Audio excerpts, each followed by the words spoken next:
In this video, we're going to have a look at how we can get a little bit more from the muscles on the side of our pelvis and the back of the pelvis. So glute means we're going to see if we can get them a little bit more involved in the exercises. These muscles are really important for hip stability. So I'm going to use a book, a nice big thick book as a prop. If you have a yoga block, you can absolutely use that. You want something nice and solid that you can balance on. So I'm going to bring the book to the floor and stand one leg on it. And I want to make sure now that I get a nice translation, a nice bit of the weight down into my heel.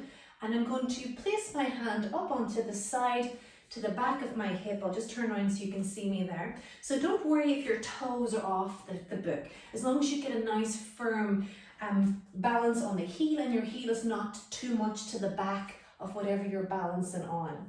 Hand on, take the free leg off and notice what kind of feedback. Are you feeling the contraction on the muscles on the side or the back and the back of the pelvis?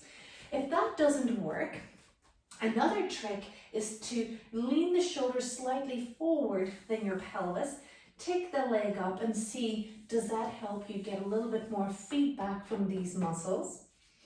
Another thing you could try if you need a little bit more activation is the leg that you have that's off the book. If you turn it away slightly, you might find that once you take the leg up that you feel boom, those muscles are kicking on a little bit more.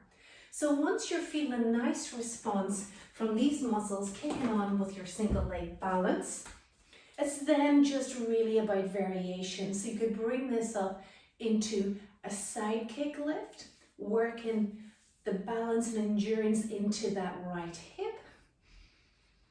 You could bring that into some nice leg circles.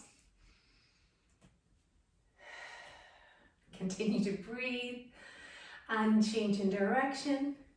And you might notice after a while you're really starting to feel these muscles really kick in.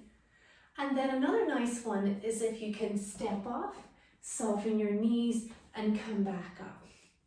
Step off, little squat and up. Step off, little squat and up. Step up, little squat. All of this is just loads of variation and stimulating this side hip. Now, if you're out and about in the woods, out for a walk, all you're looking for is a nice step. Up you go in that step and off you go with your exercises.